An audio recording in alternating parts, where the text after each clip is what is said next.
Olá, seja muito bem-vindo, seja muito bem-vinda. Eu sou a Gabriela Varelli e esse é o videocast Em Detalhes do ICL. Aqui, sempre com um convidado, com uma convidada, a gente traz uma temática, uma notícia importante para analisar, mergulhar e trazer todos os detalhes para você. Hoje eu converso com o cientista climatólogo Paulo Artacho, que é professor do Instituto de Física da USP. Professor, muito obrigada por aceitar nosso convite. Seja muito bem-vindo aqui ao Em Detalhes. Imagina, Gabriela, é um prazer. Prazer é nosso, professor. Bom, eu quero fazer uma pergunta bastante objetiva para o senhor, bem direta para a gente começar essa conversa. A gente chegou a um ponto de não retorno quanto à urgência climática, ou a gente ainda consegue estabilizar o clima no planeta em quanto tempo? Que também é uma pergunta bastante importante, né, professor? Gabriela, a gente consegue sim estabilizar o clima do nosso planeta. O painel intergovernamental de mudanças climáticas da ONU dá a receita de como isso deve ser feito, só que a tarefa vai de encontro aos interesses da indústria do petróleo e de muitos governos em nosso planeta, e com isso vai fazer com que a implementação das recomendações da ciência sejam difíceis. Temos que reduzir a queima de combustíveis fósseis em pelo menos 7% ao ano, todo ano, até 2050.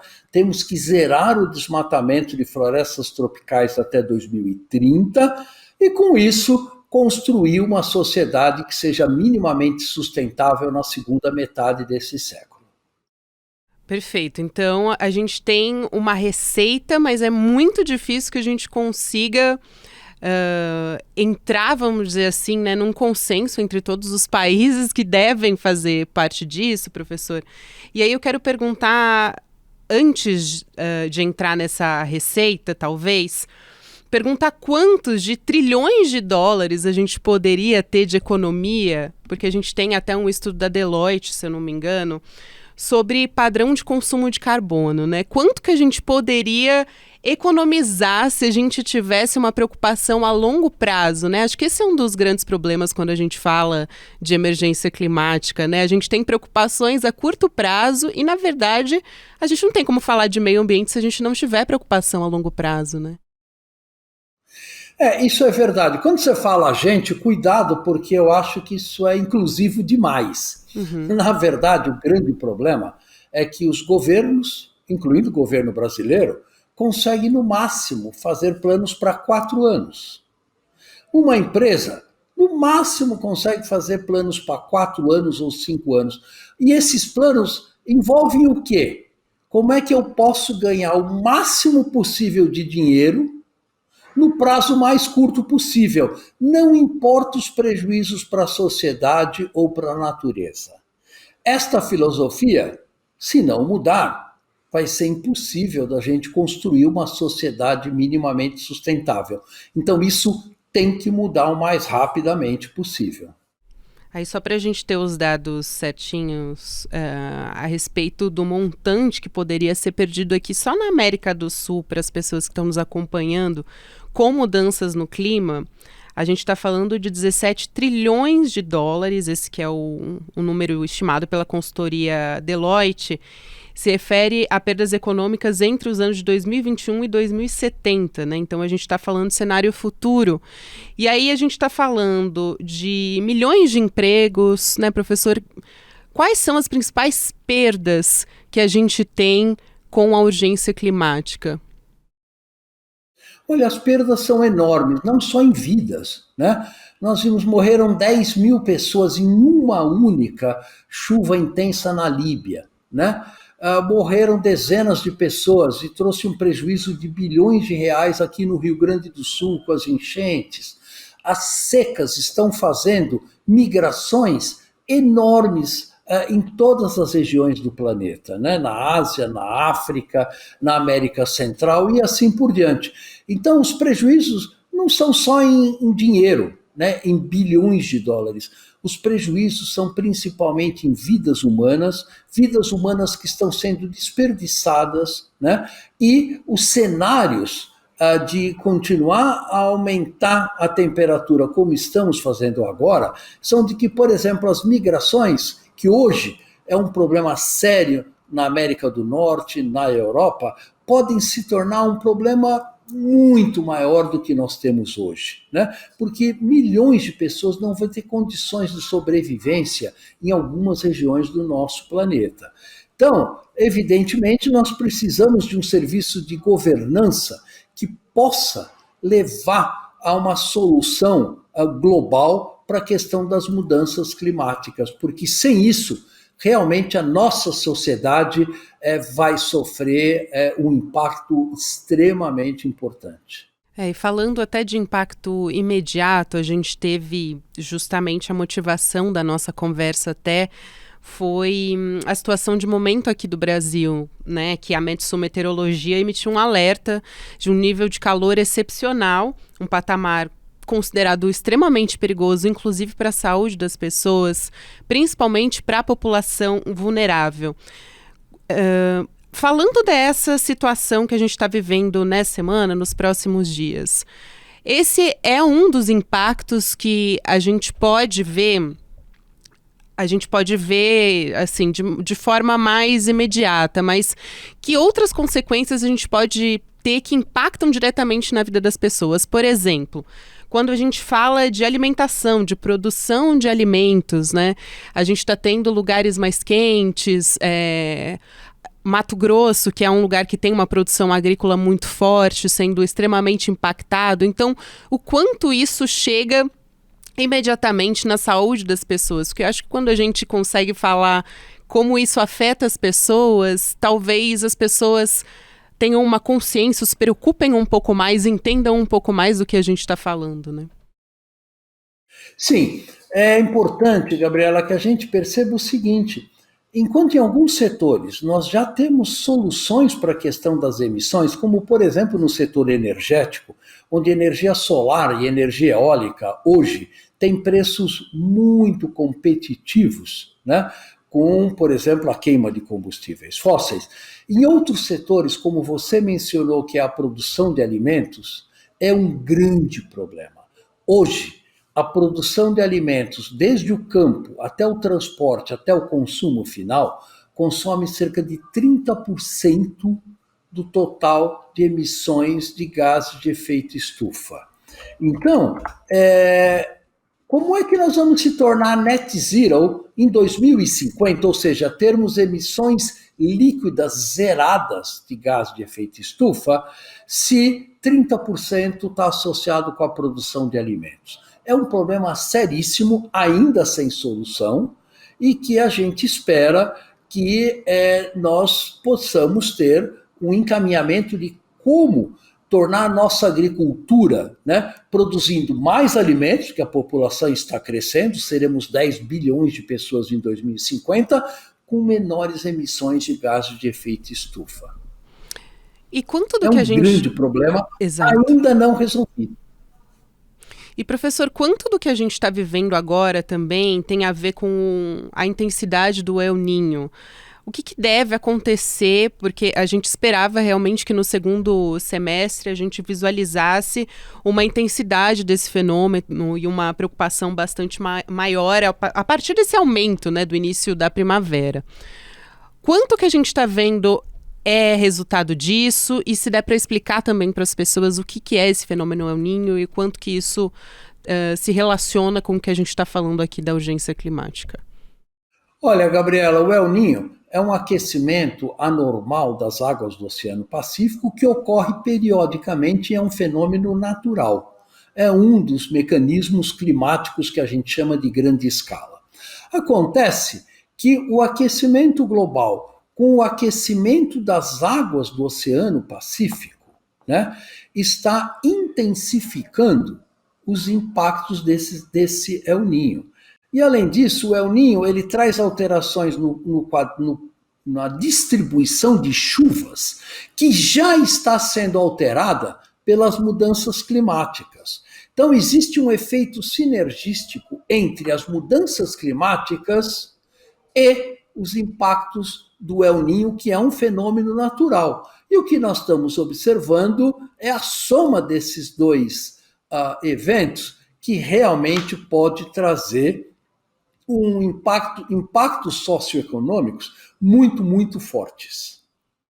Exato. Então, na verdade, ele pode intensificar, né? Assim como a urgência climática, eu também acho que vale a pena a gente explicar essa diferença, né? Porque o secretário-geral da ONU, no final do ano passado, ele deu uma declaração alertando, né, para a gravidade da situação, pediu ações para evitar o que ele chamou de caos climático.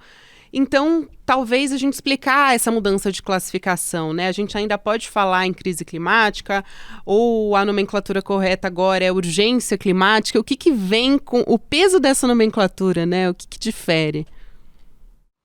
Sim, obviamente você pode chamar de emergência climática, porque certamente o planeta está num estado de emergência, né?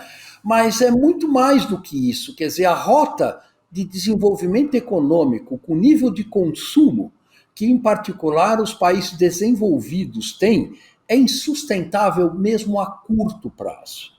Então, é importante que a gente perceba que nós estamos numa crise sistêmica do planeta muito forte, que vai além da questão climática.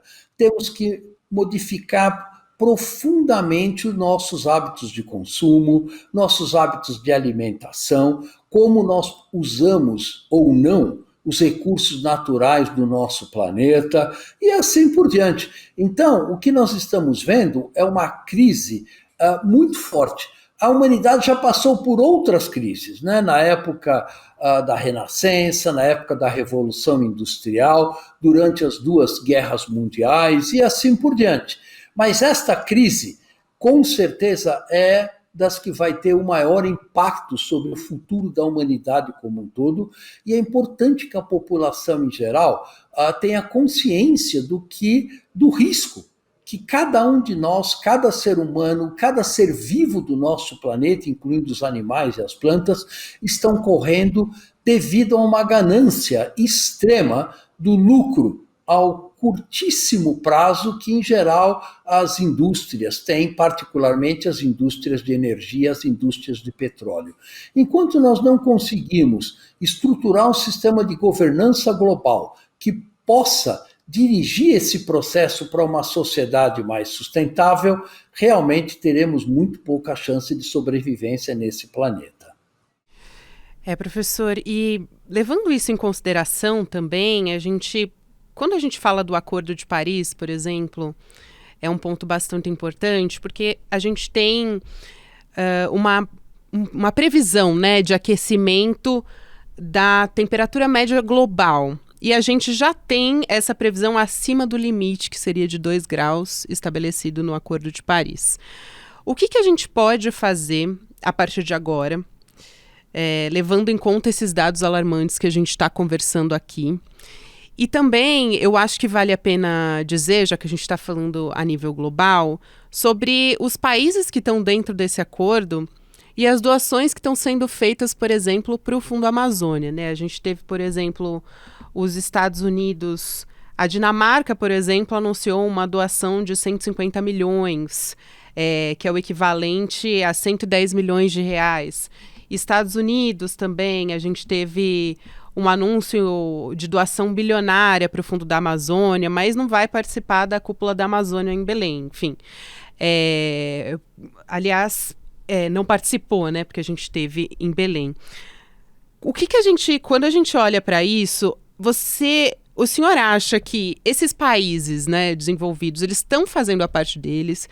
Essas doações são abaixo do que deveria ter sido feito? Como é que o senhor avalia essa confluência Bom, não de há a menor informações? dúvida, basta a gente observar que nós estamos aumentando as emissões de gás de efeito estufa em 2 a 4% ao ano, atualmente, quando, na verdade, o IPCC recomenda que teríamos que estar reduzindo essas emissões de 5 a 7%.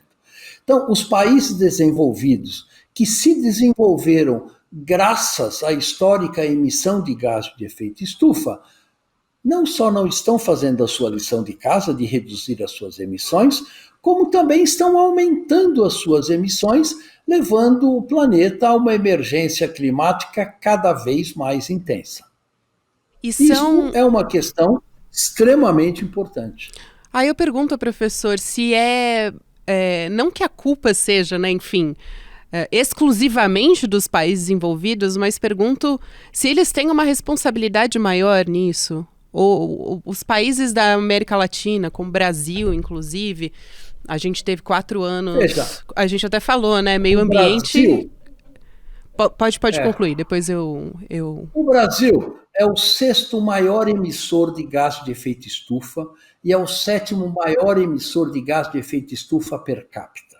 Então, o Brasil tem uma responsabilidade muito grande nessa questão. Não se trata de empurrar a responsabilidade dos Estados Unidos, Inglaterra, Alemanha, Rússia ou qualquer outro país. Nós somos tão responsáveis quanto eles, estando dentro dos 10 maiores emissores de gás de efeito estufa. Então, começamos por aí. Segundo, não é produtivo você tentar procurar quem é responsável pela situação que a gente está. Na verdade, nós temos que procurar saídas. E as saídas passam pela redução rápida e imediata da queima de combustíveis fósseis, pela não abertura de nenhuma novo poço de petróleo no planeta inteiro, né? E pela transição energética com a ampliação do uso de energia solar e eólica em larga escala no planeta como um todo. E nisso o Brasil tem vantagens estratégicas enormes, porque nenhum outro país do planeta tem um potencial tão grande de reduzir emissões quanto tem o Brasil. Portanto, a gente tem que fazer a nossa lição de casa e, além disso, atuar nos fóruns internacionais, como o presidente Lula está fazendo essa semana na ONU, para realmente pressionar para que os países desenvolvidos reduzam as suas emissões de gás de efeito estufa. Perfeito. E além disso, o senhor falou do presidente Lula, ele inclusive ele lançou, né, um programa que chama Programa Combustível do Futuro. E aí inclui levar ao Congresso um projeto de lei justamente para regulamentar propostas na área de biocombustíveis e aí conseguir reduzir a emissão de carbono. E aí a gente tem uma previsão de 250 bilhões de reais em investimentos com essas medidas. Veja, professor, esse é um caminho, é um primeiro passo? Como é que o senhor avalia? Porque realmente, né, o presidente Lula ele tem participado de todas esses encontros internacionais em relação à urgência climática e também à preservação da Amazônia, mas o quanto a gente está avançando nesse sentido? E aí a pergunta que eu ia fazer anteriormente, que eu acho que também vale a pena, é a preocupação que a gente tem com as políticas de continuidade, né? Porque a gente tem 4 anos. A gente imagina que a gente vai ter 4 anos de Marina Silva, que está fazendo aí uma reconstrução de um desmonte que houve no meio ambiente, mas o quanto isso preocupa, porque daqui a 4 anos é pouquíssimo tempo quando a gente fala de meio ambiente, né, professor? Sim, o que você levanta é um problema muito importante, que é o seguinte: nós precisamos de política de Estado, não de políticas de um governo X, Y ou Z. Você não resolve um problema de longo prazo sem políticas de Estado. Isso é verdade para a questão da educação, da saúde, das questões ambientais e assim por diante. Então, o que a gente espera é que o atual governo implemente políticas que não possam ser revertidas, digamos, por um próximo governo, tá? Mas que reflitam as necessidades do Estado brasileiro e não do partido X, Y, Z que esteja no governo municipal, estadual ou federal naquele momento. Esta mudança de filosofia é estratégico para a gente. E como é que a gente chega nelas? Aí eu acho que é a pergunta de talvez $1 trilhão. É a pressão, né? da sociedade. A sociedade tem que pressionar, é a única maneira, né, para que o Congresso Nacional e o Poder Executivo efetivamente implemente políticas de Estado que garantam a sustentabilidade da sociedade e da economia brasileira a médio e longo prazo. E, professor, por que a gente não avançou? E aí eu não falo só no Brasil, né? Mas no mundo todo, mesmo a gente tendo todas essas evidências, todos esses alertas, ano após ano, a gente divulga relatórios, a ONU fez alerta no final de 2022, a gente teve a COP também falando bastante nesse sentido. Por que a gente não avançou se a gente tem todas as evidências apontando para essa urgência que coloca em risco a saúde da população, a biodiversidade, enfim? Qual é, talvez, o gargalo? Simplesmente o que manda na política global é o dinheiro, é o capital, são os recursos financeiros. O Congresso brasileiro é um exemplo disso. Ele é dominado por representantes, digamos assim, que não são representantes da população brasileira, mas são representantes de setores interessados em políticas públicas que lhes favoreçam, seja no desmatamento da Amazônia, seja na queima de combustíveis fósseis. Então isso passa, o que você falou, passa por melhorar a qualidade da nossa democracia. Então nós temos que ter um Congresso Nacional que reflita os interesses da população brasileira e não os interesses de invasões ilegais em terras indígenas, não os interesses econômicos de um particular setor. Então, nós temos que melhorar a qualidade da democracia brasileira e mundial, porque isso não acontece só no Brasil, isso é um fenômeno global. Então, isso tem que ocorrer mudanças drásticas nessa direção. E quando a gente fala sobre mudanças nessa direção, acho importante também a gente falar sobre as indústrias, né, que parecem não ter um interesse nesse sentido. Como é que a gente sensibiliza as indústrias para isso, para essa questão, levando em consideração isso que a gente já falou, né, sobre medidas a curto prazo? Elas querem lucro a curto prazo, mas a longo prazo seria mais interessante, inclusive para elas, né, falando no sentido do capitalismo mesmo, de que a gente não tivesse, né, a biodegradação comprometida, ou enfim, a gente precisa, né, que as indústrias também sejam sensibilizadas, façam planos para que a gente tenha uma visão para daqui a alguns anos, para que elas possam continuar atuando também, né? Acho que isso é importante. Olha, isso não só é importante, como é essencial. Só que é evidente que o que uma indústria ou um banco está interessado é no lucro rápido, o mais fácil possível, não importa os danos para a sociedade ou para o meio ambiente. Hoje, as indústrias e o setor financeiro basicamente seguem isso absolutamente à risca. Enquanto realmente as indústrias não tiverem uma visão de sustentabilidade maior para a sociedade como um todo, nós vamos continuar neste mesma situação dramática que estamos hoje com a questão da emergência climática. Só para não perder, eu ia só fazer um comentário a respeito disso, de que a gente tem também um Congresso bastante alinhado com os interesses econômicos da indústria também. Então, eu acho isso bastante importante de ser colocado e, por isso, a gente encontra um problema nesse sentido. Agora, professor, então vamos para uma pergunta mais prática. A gente tem que reduzir as emissões de gases pela metade, se a gente quiser conversar aqui, até o final dessa década, né? Até 2030. Como que a gente consegue traçar esse caminho, falando do ponto de vista de governança aqui no Brasil, e como que isso pode ser conversado também nesses encontros internacionais, que tipos de alianças estratégicas que o governo Lula pode fazer nesse sentido? Olha, evidentemente, isso é uma questão muito difícil que você está levantando, porque as indústrias do petróleo, em particular, controlam a maior parte dos governos.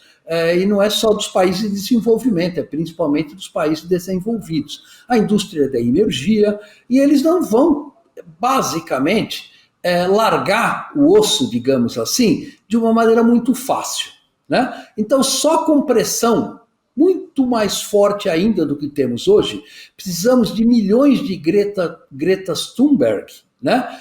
Nas ruas, levando a juventude, que vai ser a mais prejudicada nessa história toda, para as ruas, pressionando os seus governos para que eles atuem na construção de uma sociedade minimamente sustentável. Na minha visão, esse é o único caminho. A ciência já deu o recado, já deixou muito claro os riscos que nós estamos fazendo, mas, obviamente, isso não foi necessário. Então, a pressão da população é estratégico para alcançarmos um caminho que seja minimamente sustentável. O problema, professor, é que é tão difícil conscientizar também as pessoas que meio ambiente, até fazer as pessoas irem para a rua por conta do meio ambiente, né? A Greta Thunberg é uma. Sem dúvida. Tanta gente que poderia também pressionar por essa diferença. Mas acho que faz parte a gente ter conversas como essa também, para que as pessoas estejam cientes, né, do risco que a gente está correndo. Sim. É isso, professor. Quero agradecer muito a sua presença, a sua gentileza de estar aqui comigo. O cientista climatólogo Paulo Artacho é professor do Instituto de Física da USP. Foi um prazer enorme conversar com o senhor. Seja sempre bem-vindo aqui ao Em Detalhes. Até uma próxima, professor. É sempre um prazer falar com você e todos os espectadores, e esperamos que nós juntos, sociedade e a ciência como um todo, possa trabalhar em conjunto para construir uma sociedade sustentável, que a gente possa atingir os 17 Objetivos de Desenvolvimento Sustentável e sair dessa emergência climática com uma sociedade que pode ser muito mais justa, com muito menos desigualdades sociais e mais sustentável. Sem dúvida, esse é o caminho. Um abraço grande para o senhor, parabéns pelo trabalho. Até um abraço, gente. Bom, tchau, tchau. O Videocast em Detalhes fica por aqui. O próximo episódio vai ao ar às 10h30 da manhã, ao vivo no YouTube, por onde você acompanha toda a programação do ICL Notícias, sempre de segunda a sexta-feira. Você também pode acompanhar o Em Detalhes. Se você é do time que gosta de acordar e já ouvir as notícias, 6 às 7 horas da manhã já fica disponível para você em podcast nas principais plataformas de áudio. E para quem acompanha essa transmissão ao vivo no YouTube, você fica agora com o videocast Mercado e Investimentos, com o André Campedelli e com a Débora Maganha, e também mais tarde, 6 horas da noite, com o ICL Notícias, segunda edição, comigo, com o Chico Pinheiro e com o Chico Sá. Também quero fazer um convite bastante importante para você de acompanhar a palestra gratuita aqui no ICL com a Monja Coin. É isso mesmo, Eduardo Moreira e Monja Coin vão estar juntos aqui no dia 28 de setembro, às 8 horas da noite, para falar sobre como vencer a ansiedade e o estresse. Eu aposto que você, assim como eu, é público-alvo, né? Não é muito difícil. A gente precisa estar sempre encontrando maneiras de tentar driblar a ansiedade, o estresse do dia a dia. Então, fica a dica aí para você se inscrever em ecl.com.br/em detalhes. Essa conversa incrível entre Eduardo Moreira e Monja Coin. Tchau, até mais.